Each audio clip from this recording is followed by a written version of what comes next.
Semasa SMP, saya tinggal di Tawangmangu, sebuah kota kecil di lereng Gunung Lawu. Tempat tinggal kami dekat dengan pasar dan lapangan sepak bola. Pada hari-hari tertentu yang disebut sebagai hari pasaran, banyak penjual barang yang datang dari berbagai daerah, sehingga sebagian lapangan sepak bola juga dipakai untuk berjualan. Kalau hari pasaran jatuh bersamaan dengan hari libur, mereka yang datang ke pasar untuk berbelanja atau sekadar cuci mata, jumlahnya semakin banyak. Termasuk saya yang juga ikut melihat ke pasar kaget tersebut. Pada hari pasaran tersebut, biasanya ada penjual arloji yang turut menjajakan barang dagangannya, baik arloji yang baru maupun bekas. Nah, untuk menarik para pembeli, si penjual arloji berusaha meyakinkan pembeli dengan berbagai macam cara. Salah satu cara yang dilakukan untuk membuktikan bahwa arloji yang dijualnya mempunyai kualitas yang baik, yaitu dengan menguji arloji tersebut. Bagaimana cara mengujinya? Arloji yang dia tawarkan tersebut akan dimasukkan ke baskom kecil yang berisi air. Si penjual dengan penuh semangat menjelaskan bahwa arloji yang dipegangnya adalah arloji yang baik dan tahan air. Jadi pengujian terhadap arloji tersebut dilakukan untuk meyakinkan pembeli bahwa arloji yang dijualnya mempunyai kualitas yang baik bahkan tahan terhadap air. Calon pembeli menjadi lebih tertarik, menjadi semakin percaya, sehingga pada akhirnya membeli arloji tersebut. Jadi pengujian terhadap arloji dilakukan untuk menunjukkan bahwa arloji tersebut mempunyai kualitas yang baik, kuat dan tahan terhadap air. Meskipun bagi penjual, barang dagangannya laku terjual adalah tujuannya. Demikian juga dalam perjalanan bangsa Israel dari Mesir menuju tanah Kanaan. Tuhan juga menguji umatnya. Tetapi berbeda dengan tujuan penjual arloji supaya dagangannya laku, tujuan Tuhan untuk menguji umatnya adalah demi kebaikan dan kepentingan bangsa pilihannya, yaitu supaya mereka hidup dalam iman kepada firman-Nya, dengan hidup rendah hati dan menaati perintah-Nya. Kalau umat Tuhan melewati masa pengujian dengan hidup menaati perintah-Nya, maka keberhasilan dan kemenangan akan menjadi milik mereka. Masa pengujian adalah masa pembentukan bagi karakter mereka. Masa pengujian adalah masa penampian supaya muncul kualitas terbaik dari umatnya. Hanya untuk kebaikan umatnya. Seperti yang dituliskan dalam kitab Ulangan pasal 8 ayat 16 bagian B. Saya akan bacakan untuk saudara. Ulangan pasal yang ke-8 ayat yang ke-16 bagian B. Supaya direndahkannya hatimu dan dicobainya engkau, hanya untuk berbuat baik kepadamu akhirnya. Saudara-saudari, kalau kita mempelajari kehidupan bangsa Israel, khususnya perjalanan mereka dari Mesir sampai ke kaki Gunung Sinai, tempat mereka menerima 10 perintah Allah, seperti yang ditulis dalam kitab Keluaran pasal 14 sampai 17, kita akan menemukan berbagai kesukaran yang dialami oleh bangsa Israel. Paling tidak ada 5 kesukaran yang mereka hadapi dalam perjalanan dari Mesir sampai Gunung Sinai. Dan 5 tindakan Allah untuk memulihkan pengharapan dalam diri umatnya. Sehingga mereka dapat berkata, hope again, pengharapan yang dipulihkan. Tindakan Allah yang pertama, yaitu memulihkan pengharapan di masa kesesakan. Hal ini dialami oleh umatnya ketika mereka terjepit di antara tentara Firaun dan Laut Teberau. Tindakan Allah yang kedua, yaitu memulihkan pengharapan di masa yang mengecewakan. Hal ini dialami oleh bangsa Israel ketika mereka berada di Mara. Ketika mereka tidak dapat minum air yang di Mara itu karena pahit rasanya. Sekarang kita akan mempelajari tindakan Allah yang ketiga, yaitu memulihkan pengharapan di masa pengujian, sebagaimana dicatat dalam kitab Keluaran pasal 16. Untuk melihat tindakan Allah yang ketiga, yaitu dalam memulihkan pengharapan di masa pengujian tersebut, saya mengajak saudara untuk membaca kitab Keluaran pasal 16, ayat yang pertama sampai ayat yang keempat.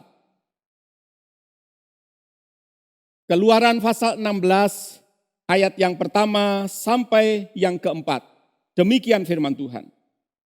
Setelah mereka berangkat dari Elim, tibalah segenap jemaah Israel di padang gurun Sin, yang terletak di antara Elim dan Gunung Sinai. Pada hari yang ke-15 bulan yang kedua, sejak mereka keluar dari tanah Mesir. Di padang gurun itu, bersungut-sungutlah segenap jemaah Israel kepada Musa dan Harun. Dan berkata kepada mereka, kalau kami mati tadinya di tanah Mesir oleh tangan Tuhan, ketika kami duduk menghadapi kuali berisi daging dan makan roti sampai kenyang.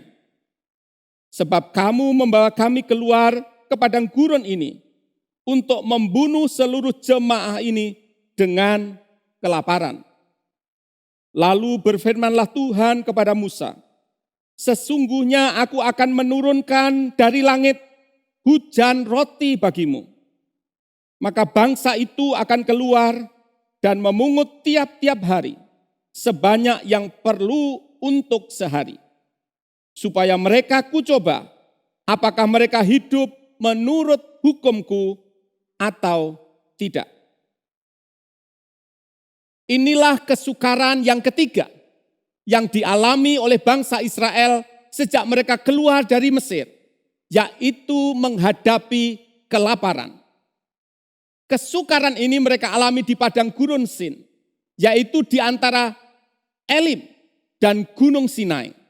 1 bulan sejak mereka keluar dari tanah Mesir. Kalau kita membaca di dalam Alkitab, pada hari sesudah Paskah, yaitu di bulan pertama pada hari yang ke-15, bangsa Israel berjalan keluar dari Mesir. Dan sekarang mereka berada di bulan yang kedua, di hari yang ke-15.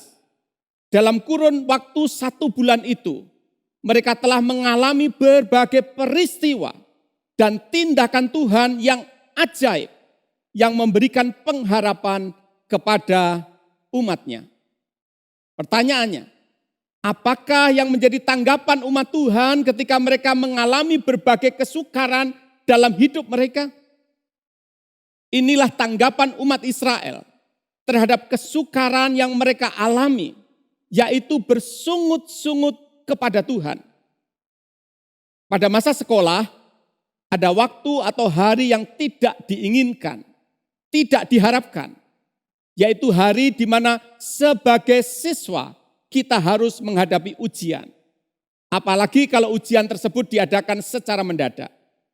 Respon yang umum yang dilakukan oleh para siswa adalah kalau boleh tidak sekarang ujiannya. Para siswa umumnya menggerutu atau bersungut-sungut. Itulah juga yang dilakukan oleh bangsa Israel, yaitu bersungut-sungut ketika menghadapi kesukaran. Menurut catatan yang kita baca dalam Alkitab, ini ketiga kalinya dicatat bahwa bangsa Israel menggerutu. Yang pertama, mereka menggerutu ketika mereka dikejar oleh tentara Firaun. Seperti yang ditulis dalam kitab Keluaran pasal 14 ayat 11 sampai 12. Saya akan bacakan untuk saudara. Kitab Keluaran pasal 14 ayat yang ke-11 sampai 12 demikian. Dan mereka berkata kepada Musa, apakah karena tidak ada kuburan di Mesir, maka engkau membawa kami untuk mati di padang gurun ini? Apakah yang kau perbuat ini terhadap kami dengan membawa kami keluar dari Mesir? Bukankah ini telah kami katakan kepadamu di Mesir? Janganlah mengganggu kami, dan biarlah kami bekerja pada orang Mesir. Sebab lebih baik bagi kami untuk bekerja pada orang Mesir daripada mati di padang gurun ini. Yang kedua, mereka menggerutu seperti yang ditulis dalam kitab Keluaran pasal 15 ayat yang ke-24. Ketika mereka berada di Mara, airnya pahit dan tidak dapat diminum, yaitu ketika mereka sedang kehausan. Saya bacakan untuk saudara, kitab Keluaran pasal yang ke-15 ayat yang ke-24. Lalu bersungut-sungutlah bangsa itu kepada Musa. Kata mereka, apakah yang akan kami minum? Yang ketiga, mereka menggerutu, bersungut-sungut, sebagaimana kita baca tadi. Ketika mereka berada di padang gurun Sin, 1 bulan setelah mereka meninggalkan Mesir. Apa yang menyebabkan mereka bersungut-sungut?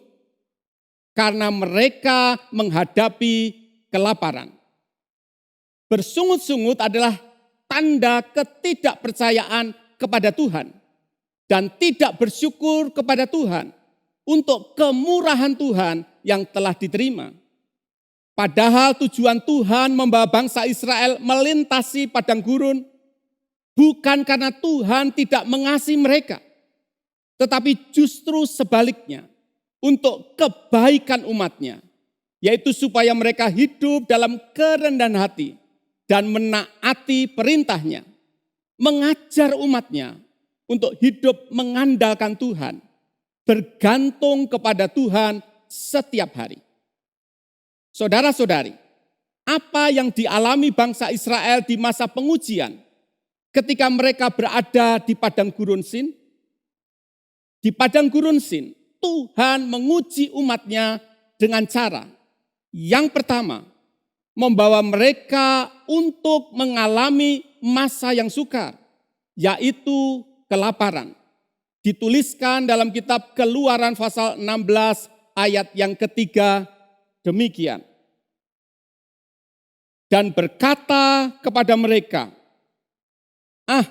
kalau kami mati tadinya di tanah Mesir oleh tangan Tuhan, ketika kami duduk menghadapi kuali berisi daging dan makan roti sampai kenyang. Sebab kamu membawa kami keluar ke padang gurun ini untuk membunuh seluruh jemaah ini dengan kelaparan. Kebutuhan dasar setiap orang adalah sandang, pangan, dan papan. Mengalami kesukaran dengan menderita kelaparan adalah hal yang tidak mereka inginkan. Berada dalam keadaan lapar, atau lebih tepatnya menderita kelaparan tentu tidak menyenangkan. Menjalani hidup sebagai orang Kristen bukan berarti langkah kita selalu mudah dan tanpa masalah. Tetapi sebaliknya, kita justru diizinkan Tuhan untuk menghadapi banyak ujian dalam bentuk berbagai masalah dan kesulitan. Tetapi ingat, ujian yang kita alami dalam hidup kita dimaksudkan oleh Tuhan untuk mendatangkan kebaikan bagi kita. Di padang gurun Sin, Tuhan menguji umatnya dengan cara yang kedua, membawa mereka untuk mengalami masa yang mudah, yaitu dengan setiap hari menurunkan hujan roti bagi mereka. Dicatat dalam kitab Keluaran pasal 16 ayat yang keempat. Saya bacakan untuk saudara Keluaran pasal 16 ayat yang keempat demikian. Lalu berfirmanlah Tuhan kepada Musa, sesungguhnya aku akan menurunkan dari langit hujan roti bagimu. Maka bangsa itu akan keluar dan memungut tiap-tiap hari, sebanyak yang perlu untuk sehari. Supaya mereka kucoba, apakah mereka hidup menurut hukumku atau tidak. Selain kesukaran dan penderitaan yang terkadang diizinkan oleh Tuhan untuk menguji iman kita adalah kelimpahan. Tidak sedikit orang percaya yang jatuh dalam dosa justru pada waktu ia diberkati. Ketika hidup dalam kelimpahan, ketika sedang susah atau dalam keadaan miskin, biasanya seseorang lebih mengutamakan Tuhan dan selalu berusaha untuk dekat dengan Dia. Datang kepada Tuhan dalam doa, baik di waktu pagi, di waktu siang, maupun di waktu malam. Tetapi pada waktu mengalami pemulihan, diberkati dan menjadi kaya, tidak sedikit yang mulai lebih mengutamakan hartanya dibandingkan dengan Tuhan. Yang diutamakan dan dicari bukan lagi Tuhan, melainkan dunia dengan segala kesenangannya. Timbul pertanyaan dalam diri kita, mengapa Tuhan menguji umatnya? Tujuan Allah di dalam menguji umatnya, baik melalui masa sukar atau mudah, adalah untuk menguji iman mereka terhadap firman Tuhan.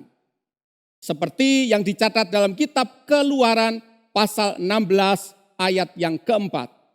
Saya bacakan sekali lagi untuk saudara. Keluaran pasal 16 ayat yang keempat. Lalu berfirmanlah Tuhan kepada Musa, sesungguhnya aku akan menurunkan dari langit hujan roti bagimu. Maka bangsa itu akan keluar dan memungut tiap-tiap hari, sebanyak yang perlu untuk sehari.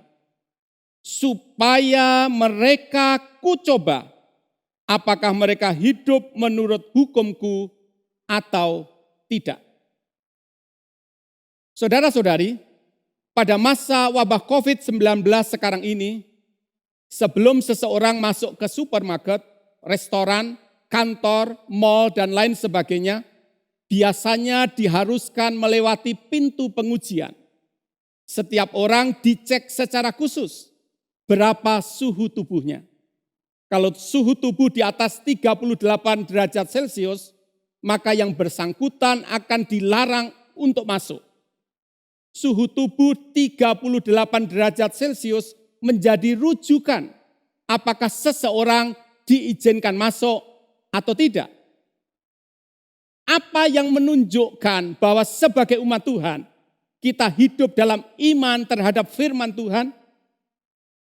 Iman terhadap firman Tuhan tampak melalui dua hal. Yang pertama, sikap tidak khawatir menghadapi hari esok. Saya bacakan untuk saudara Keluaran pasal 16 ayat yang ke-16, demikian firman Tuhan. Beginilah perintah Tuhan, pungutlah itu tiap-tiap orang menurut keperluannya. Masing-masing kamu boleh mengambil untuk seisi kemahnya, segomer seorang menurut jumlah jiwa. Kita lanjutkan dengan membaca dari kitab Keluaran pasal 16 ayat 19 sampai 20. Musa berkata kepada mereka, seorang pun tidak boleh meninggalkan daripadanya sampai pagi. Tetapi ada yang tidak mendengarkan Musa dan meninggalkan daripadanya sampai pagi. Lalu berulat dan berbau busuk. Maka Musa menjadi marah kepada mereka. Allah menyuruh umatnya agar setiap hari mengumpulkan mana secukup yang mereka perlukan menurut jumlah jiwa, karena ia akan menyediakannya setiap hari bagi mereka. Namun, sebagian orang Israel menyimpan mana lebih dari yang mereka perlukan untuk satu hari. Mereka khawatir kalau esok hari Tuhan tidak menepati janjinya. Mereka khawatir kalau esok hari Tuhan tidak menurunkan mana untuk umatnya. Sebagai akibat dari ketidaktaatan mereka kepada perintah Tuhan, mana yang mereka simpan itu berulat dan berbau busuk. Saudara-saudari, iman dan kekhawatiran adalah dua hal yang saling bertolak belakang.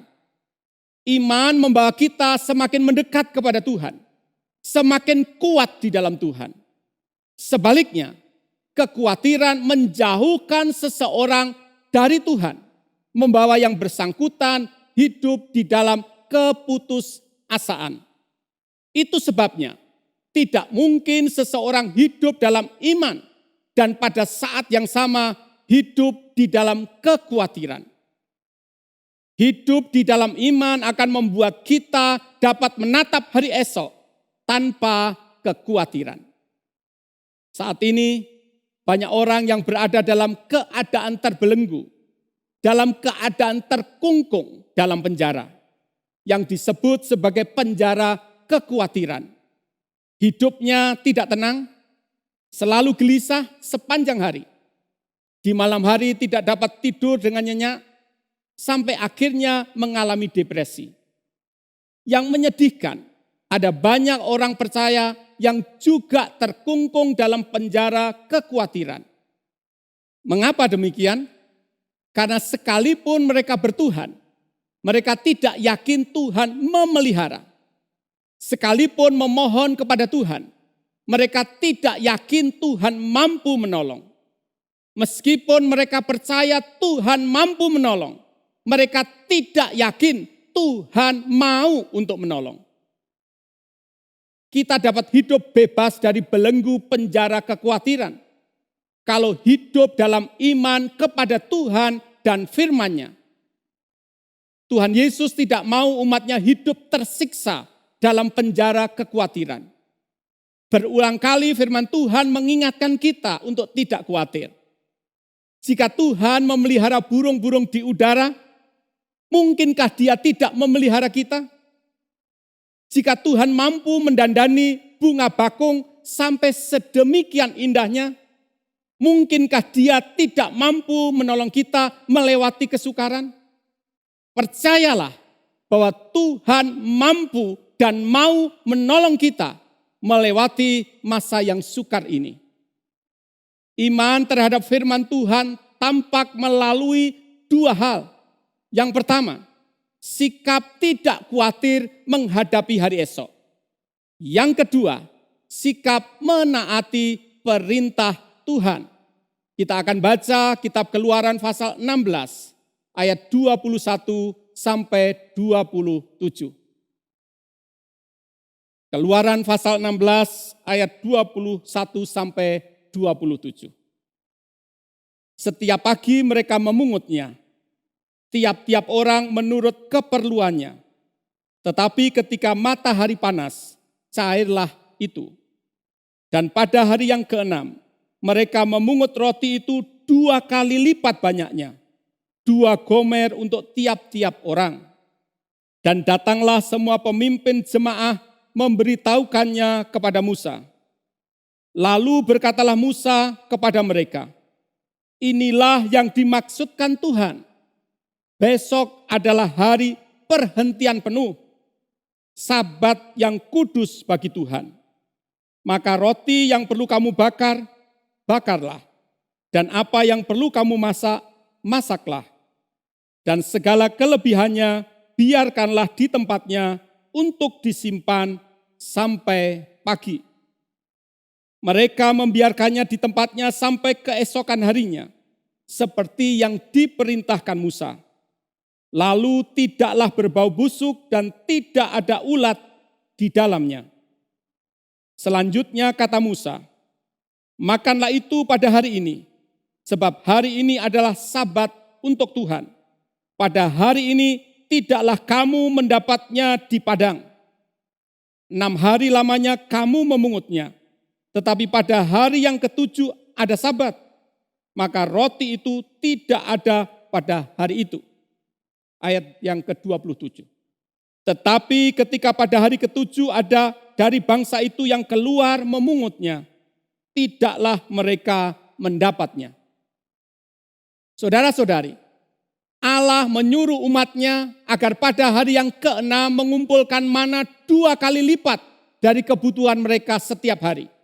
Karena pada hari yang ke-7 yaitu Sabat, ia tidak akan menurunkan mana bagi mereka. Namun sebagian orang Israel tidak menaati perintah Tuhan ini. Sebagai akibat di hari ketujuh mereka tidak memperoleh makanan. Karena pada hari itu Allah tidak menurunkan mana. Saudara-saudari, iman kepada Tuhan dan menaati perintahnya adalah dua hal yang berjalan seiring. Iman membawa kita semakin mendekat kepada Tuhan dan menaati perintahnya adalah bukti dari kita mengasihi Tuhan. Ketaatan adalah harga mutlak yang harus dibayarkan jika seseorang ingin mengalami penggenapan janji Tuhan di dalam hidupnya. Ketaatan bukanlah sebatas keharusan melakukan sesuatu atau larangan untuk melakukan sesuatu, tetapi merupakan gaya hidup yang harus dimiliki oleh setiap orang percaya. Ketika ketaatan itu sudah menjadi gaya hidup dalam diri seseorang, maka melakukan firman Tuhan bukan lagi memberatkan atau merupakan suatu beban yang berat, tetapi menjadi kesukaan karena ketaatan adalah bukti dari kita mengasihi Tuhan. Seorang anak dilarang makan permen oleh orang tuanya karena sedang sakit batuk.